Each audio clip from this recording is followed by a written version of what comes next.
नमस्कार, स्वागत है आपका न्यूज़ लॉन्चर पर। मैं हूँ नीलू व्यास। आपने देखा था कि कल हिंडनबर्ग की परसों जब रिपोर्ट आई, उसके बाद कल दिन भर इसको लेकर चर्चाएँ हुई कि आखिर हिंडनबर्ग रिपोर्ट में सेबी की चीफ के स्टेक्स कैसे हो सकते हैं ऑफशोर एंटिटीज़ में। और ऐसे में सवाल इन्वेस्टर्स के प्रोटेक्शन का था और शाम होते-होते राहुल गांधी जो कि नेता विपक्ष हैं, उनका भी एक वीडियो सामने आया जिसमें कि उन्होंने छोटे इन्वेस्टर्स के प्रोटेक्शन की ही बात की। लेकिन अब जो खबर आ रही है कि राहुल गांधी ने एक करीब 10 दिन पहले इस बात को एक्स पर, जिस दिन वो वायनाड थे, उस दिन रात को 1:52 पर उन्होंने एक ट्वीट किया था और कहा था कि मुझे सूत्रों के हवाले से ये पता चल रहा है कि ईडी उनके ऊपर रेड करने वाली है। ये बात उन्होंने करीब 10 दिन पहले कही थी और अब खबर आ रही है कि ईडी ने उनको घेरने की तैयारी कर ली है। और किस मामले में? जो उनका पुराना मामला नेशनल हेराल्ड वाला चल रहा था और जिसकी लास्ट जो पूछताछ थी, जिसमें 2-3 दिन उनको लगातार उनसे और सोनिया गांधी से पूछताछ की गई थी, तो वो अगस्त 2022 में था। और अब 2 साल बाद जाकर अचानक से ईडी जाग गई है कि उनको नेशनल हेराल्ड का, और जो बातें यहाँ पर पता चल रही हैं, हिंदुस्तान टाइम्स में और कई अखबारों में ये खबर है कि ईडी के अफसरों ने कुछ पत्रकारों से बात करके ये कहा है कि हमें प्रोसिक्यूशन कंप्लेंट फाइल करनी है, यानी कि जो पूछताछ का प्रोसेस है वो खत्म करना है और इस मैटर को हमें आगे बढ़ाना है। यानी कि ईडी अब फिर से राहुल गांधी को घेरने की कोशिश कर रही है। अब सवाल ये उठता है कि जो हाल में उनका जो भाषण था संसद के अंदर, जब बजट सेशन पर उन्होंने यही कहा था कि ये जो पूरा देश है ये चक्रव्यूह में फंस गया है, इसको 6 लोग चलाते हैं, जिसमें अदानी और अंबानी का भी नाम था। और उन्होंने उस दिन भी कहा कि चक्रव्यूह वाला भाषण पसंद नहीं आया, इसलिए ईडी मुझे घेरने की कोशिश कर रही है। और अब जबकि ये खबर पुख्ता हो रही है कि उनको नेशनल हेराल्ड के केस में उनको फिर से घेरने की कोशिश की जा रही है, तो क्या ये एक बार फिर से अदानी इफेक्ट है? आज हम इसी पे बात करेंगे। हमारे साथ गिरीश जोशी जी हैं, जो कि वरिष्ठ पत्रकार हैं, पॉलिटिकल कमेंटेटर हैं। गिरीश जी, आपका स्वागत है। कल हिंडनबर्ग रिपोर्ट आती है, 10 दिन पहले राहुल गांधी एक ट्वीट करके पूरे देश को बताते हैं कि ईडी के सूत्र उन्हें बता रहे हैं कि उनके ऊपर रेड पड़ेगी।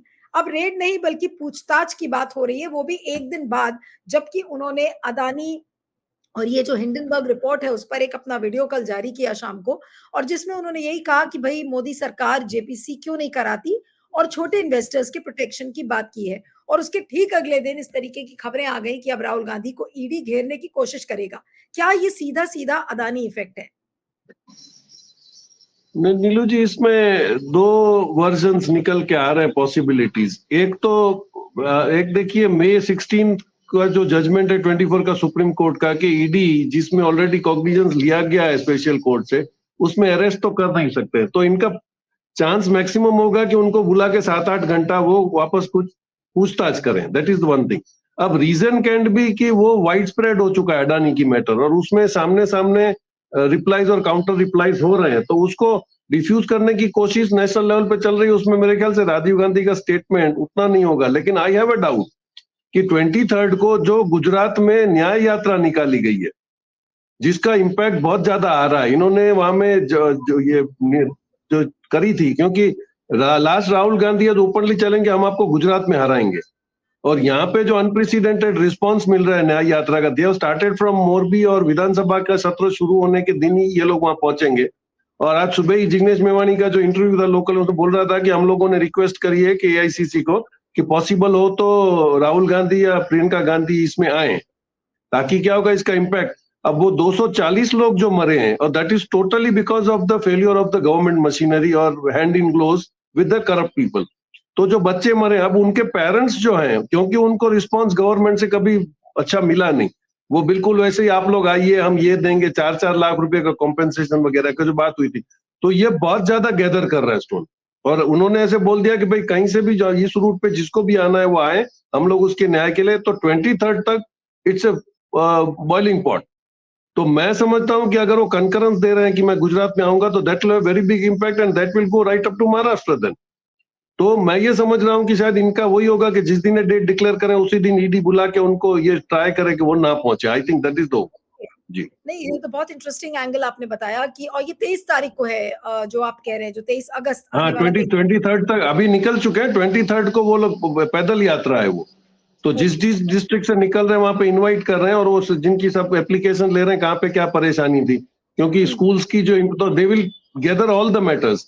हाँ। तो उसमें काफी चांसेस है, और यहाँ पे कंफर्मेशन भी है कि शायद Rahul Gandhi may try to come on the last day to join, तो क्या उसका इम्पैक्ट रहेगा। तो आई थिंक ये एक एंगल होगा कि उनको स्टॉप करेंगे कि उनका गुजरात में इस वक्त आना, looking at the possibility of Maharashtra election और हुए, तो उनको कोशिश करेंगे कि रोक लें। जी। तो आप ये कह रहे हैं कि ये जो अचानक से ईडी ने पूछताछ करने की कोशिश की है या उनको घेरने की कोशिश है, तो ये उनको गुजरात में एंटर करने से रोकने की है, ये पूरी कोशिश। जी जी जी जी। लेकिन अदानी का जो इफेक्ट है, अब अदानी की स्टोरी भी काफी इस समय सब बड़ी चर्चा का एक विषय बन गया है। अदानी हिंडनबर्ग रिपोर्ट, और जो बार-बार अदानी पर उनका, ये पहली बार तो नहीं, अदानी पर तो वो हमेशा ही बहुत हमलावर रहे हैं।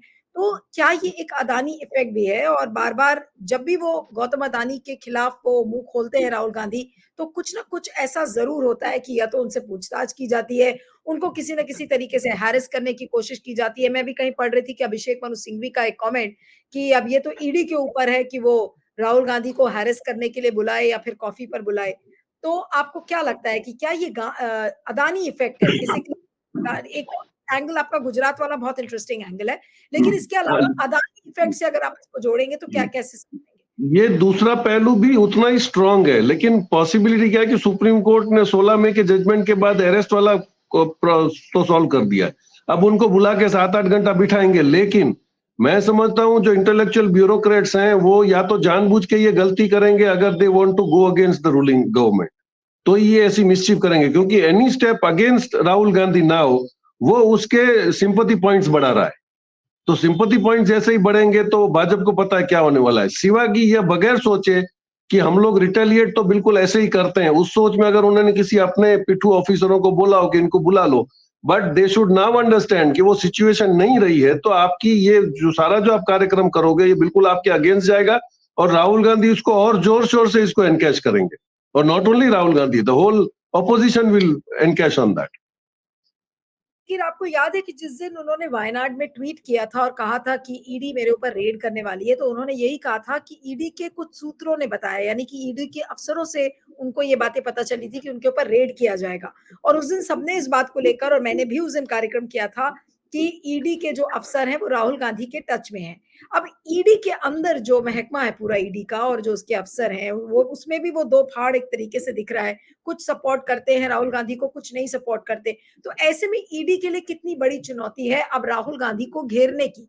अगर ईडी मन भी बना लेता है, तो फिर वो पॉलिटिकली कितना टेनेबल होगा। ईडी के मान लीजिए कि वो पिट्ठू अफसर भी है जो अमित शाह के चंपू होंगे या बीजेपी के भक्त लोग होंगे, अगर ऐसे अफसर हैं और वो ये काम करते हैं, तो इवेंचुअली वो किस तरह से अनफोल्ड करेगा ईडी के लिए। नहीं, ईडी के लिए एक देखिए, राहुल गांधी ने पब्लिक मीटिंग्स में और वहां भी काफी कहा कि भाई जो ऑफिसरों ने गलत किया है they will be brought to task, this was the last warning. और डेफिनेटली सबसे डरपोक अगर कौम हिंदुस्तान में कोई होगी दैट इज ब्यूरोक्रेट्स, वो अपनी नौकरी बचाने की कोशिश में रहेंगे। और वैसे भी अगर वोट परसेंटेज से देखें तो उनके पास 50% ही है, 50% people do not agree with their system of working. और हम लोग कितने ऐसे ऑफिसरों को, आप एक देखिए गुजरात का, मैं आपको खाली केस साइड कर दूं कि जो लोगों को बल्किस बानो केस में छोड़ दिया गया था, उसका रिकमेंडेशन होम मिनिस्ट्री से आया था। उतना इतना सारा होल्ड होने के बावजूद भी किसी ऑफिसर ने वो लेटर लीक किया होगा, नहीं तो कैसे प्रेस को पता चला कि उनको छोड़ने का रिकमेंडेशन दिल्ली होम मिनिस्ट्री से गया है। तो all officers are not with them. और जिसको भी थोड़ा सिंपैथी होगा, और काफी ऐसे ऑफिसर हैं जो रिटायरमेंट एज पे हैं, जिनको कांग्रेस के टाइम पे नौकरियां मिली थी, उनको पेंशन मिला था, तो वो ऑब्लिगेशन कहीं ना कहीं तो मेरे ख्याल से बिलीव करते होंगे। और ऐसा नहीं है कि 100% ऑफिसर या तो इनसे डरते हैं या इनके साथ हैं, there are lot of people. और आज भी कई ऐसे ऑफिसर हैं जो नहीं डरते हैं। मैं पर्सनली कई लोगों को जानता हूं कि वो तो बाकायदा कमेंट भी करते हैं गवर्नमेंट की वर्किंग पे, तो ऐसा नहीं है। और सिंपैथाइजर डेफिनेटली राहुल गांधी के होंगे। और अभी तो सिचुएशन टोटली ऑड है। अब अभी जो स्टेटस है राहुल गांधी का, वो बिल्कुल 50% टू द रूलिंग, वैसे भी वो शेडो प्राइम मिनिस्टर है नाउ। तो मैं नहीं समझता हूँ कोई ब्यूरोक्रेट गलती करेगा। Possibly somebody has played a mischief by sending out this message कि चलो जो नुकसान हो रहा है वो रूलिंग पार्टी का ही हो जाए। जी। अगर ये मिसचिफ है, जैसा आपने कहा, और इम्पोर्टेंट पॉइंट है कि हो सकता है कि कोई मिसचिफ कर रहा हो ये बात कहने के लिए ताकि और रूलिंग पार्टी का नुकसान हो, तो इसका मतलब ये है कि ईडी भी अब इस तरीके से समझ गई है कि अगर राहुल गांधी को हम हाथ लगाएंगे तो ये चीज भले बीजेपी के लिए कुछ हो या ना हो, लेकिन उन ईडी के अफसरों के लिए जरूर मुश्किल बढ़ सकती है। तो क्या अब ईडी भी राहुल गांधी के खिलाफ फूक फूक कर कदम चलेगा? डेफिनेटली डेफिनेटली, क्योंकि एक बात आप समझिए, जैसे झारखंड में केस हुआ है, अभी स्टेट्स के अंदर ईडी के ऑफिसरों के खिलाफ भी केस होने लगेगा। अगर वो करप्ट है या कुछ एक्शन ले रहा है तो things will be settled across. तो इनको वो भी तो डर होगा, क्योंकि अगर हम यहाँ कुछ कर रहे हैं तो हमारे कलीग्सों को दूसरे स्टेट के अंदर भी तो डिस्टर्बेंस हो रहा है, तो वो डेफिनेटली अपने कलीगों का साइड पहले लेंगे। क्योंकि गवर्नमेंट आज अगर वो मोदी के किसी वर्बल ऑर्डर के खिलाफ भी जाते हैं तो उनकी आप नौकरी नहीं खा सकते हो, ये बीन प्रोटेक्टेड बाय दैट। तो मैं नहीं समझता हूं, there is definitely change of mind. Gujarat में आप देखिए 8 साल से वो टीचर अमेरिका में परमानेंट रेसिडेंट है, वो यहाँ नौकरी करे, सडनली ये पेपर्स मीडिया के पास कैसे आना शुरू हुए हैं?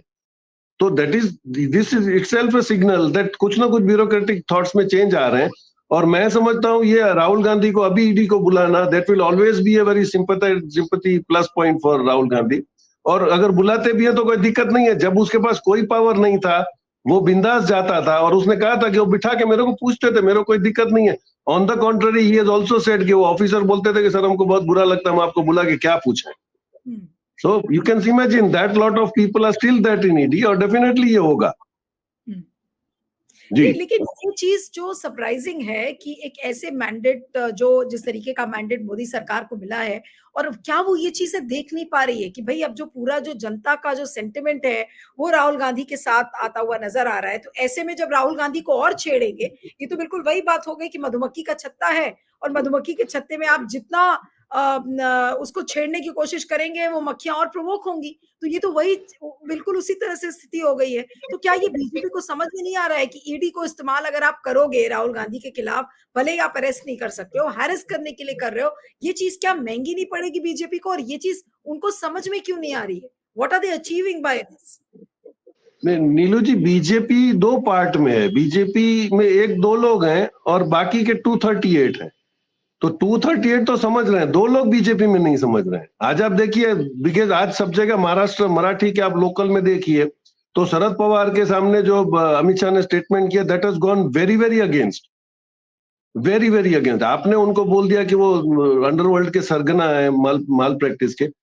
अब तो ये तो मैं समझता हूँ this is lack of intellectuality. इस टाइम पर ये कमेंट करना, ये पॉलिटिकल कोई भी जो परिपक्व आदमी होगा वो इस जंक्शन पे ऐसा नहीं करेगा। क्योंकि महाराष्ट्र में तो उनकी पूरी जो गेम मिसफायर हो गई, उसके बाद भी उन्होंने रिपेंट नहीं किया या उसको करेक्शन करने की कोशिश नहीं की। वो जहां बोलते गए वहां पे डिस्टर्बेंस होता चला गया। तो I think they have lost their intellectuals in politics, और कुछ भी लूज स्टेटमेंट करते हैं अपना ही नुकसान करवा।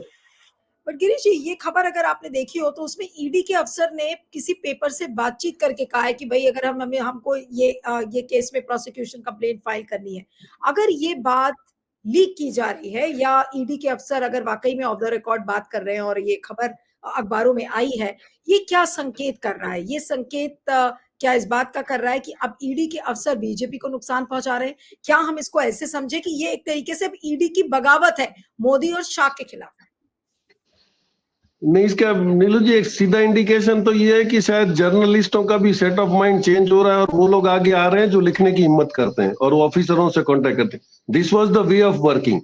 अंदर से जो भी स्ट्रॉन्ग रिपोर्टर होता था वो अच्छी अच्छी निकाल के आता। Only thing he was immune, वो बोलता था सर आपका नाम नहीं आएगा।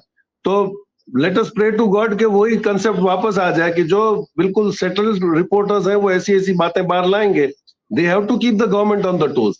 तो ये इनको समझना है कि अभी इनके जो ऑफिसर हैं दे ऑलरेडी, तो मैंने गुजरात का वही तो इंसिडेंट दिया, काफी मैटर्स बाहर आ रही है जो चीजें 8 साल से दबा के रखी थी। तो माइंडसेट जो ऑफिसरों का चेंज हो रहा है, that will now come bring back the journalism and the democracy. तो वो रिपोर्टर्स जो अपने आप को होल्ड करते, दे विल ब्रिंग आउट। अभी तो बहुत कुछ बाहर आएगा। इसका मतलब गिरीश जी, जो आप बातें कर रहे हैं उसके हिसाब से तो ये बहुत क्लियर है कि जो अलग अलग राज्य हैं वहां पर भी ईडी के अफसर अब विपक्ष का ज्यादा साथ दे रहे हैं, और ये जो नेशनल हेराल्ड का केस है इसमें तो दिल्ली में उनकी जो भी पूछताछ होगी वो होगी। तो दिल्ली से लेकर पूरे देश के ईडी के अफसर क्या अब एक तरीके से धीरे धीरे अब ये बताने लगे हैं मोदी और शाह साहब को कि भाई अब आपकी वो स्टाइल नहीं चल पाएगी, और अब हम राहुल गांधी की आवाज सुनेंगे। इसका रीजन है, there was no opposition for 10 years. अगर कल वो अपोजिशन को कोई कॉन्फिडेंशियल लेटर देते हैं पार्लियामेंट में सवाल उठाने के लिए, तो without informing the source opposition ये सवाल उठा सकता है और minister will have to answer. ये सिचुएशन आ गई, so they are more stronger now कि कल नहीं होगा तो राहुल गांधी जी को या खड़गे जी को जाके हम लेटर दे देंगे पर्सनल कि वी आर बीइंग अरेस्ट। तो that question can definitely be picked up. अगर ऑन बोर्ड नहीं तो रिटर्न स्टार क्वेश्चन में पूछ के ministry is bound to reply. तो ये सिचुएशन तो आ गई है कि अभी जो उनको इम्यूनाइजेशन का डर लग रहा था वो अब खुल गया है। तो they know that we have got a very strong opposition जहां पे हमारी सुनवाई होगी। 10 साल नहीं हो रही थी तो वो भी नहीं बोल रहे थे, अब वो भी बोल रहे हैं। तो थिंग्स आर चेंजिंग। बिल्कुल, बिल्कुल। और आखिरी सवाल जो अदानी से ही जुड़ा हुआ है कि क्या अभी भी मोदी सरकार के अप्रोच में कोई भी बदलाव नहीं आएगा? अदानी के अप्रोच में कोई बदलाव नहीं आएगा? मान लीजिए कल को इंडिया अलायंस की सरकार बन जाती है तो अदानी क्या करेंगे?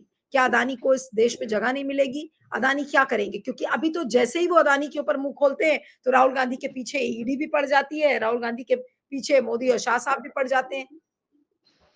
नहीं तो राहुल गांधी अकेले बोलने वाले नहीं है ना, अभी अखिलेश भी बोल रहा है, महाराष्ट्र से भी लोग बोल रहे हैं, साउथ से भी बोल रहे हैं, कितनों को ईडी बुलाएगी इंक्वायरी के लिए। तो I think that is not only Rahul Gandhi. मैं ये समझ रहा हूँ इनका अभी भी जो थिंकिंग है वो बहुत ही शॉर्ट टर्म होता है। ये लॉन्ग टर्म थिंकिंग करते तो शायद आज बांग्लादेश ही इतने बड़े ट्रबल में नहीं आता। तो इनके पास कोई फ्यूचर प्लानिंग से लॉन्ग टर्म थिंकिंग है नहीं। तो इनका ही वो रिवेंजफुल जो नेचर है वो इनको ये प्रॉम्प्ट कर रहा है कि ऐसे ऐसे काम करें, but that will now all go against them, let them do it, no other way to do. चलिए, आपका बहुत बहुत शुक्रिया Girish ji, thank you so much for joining.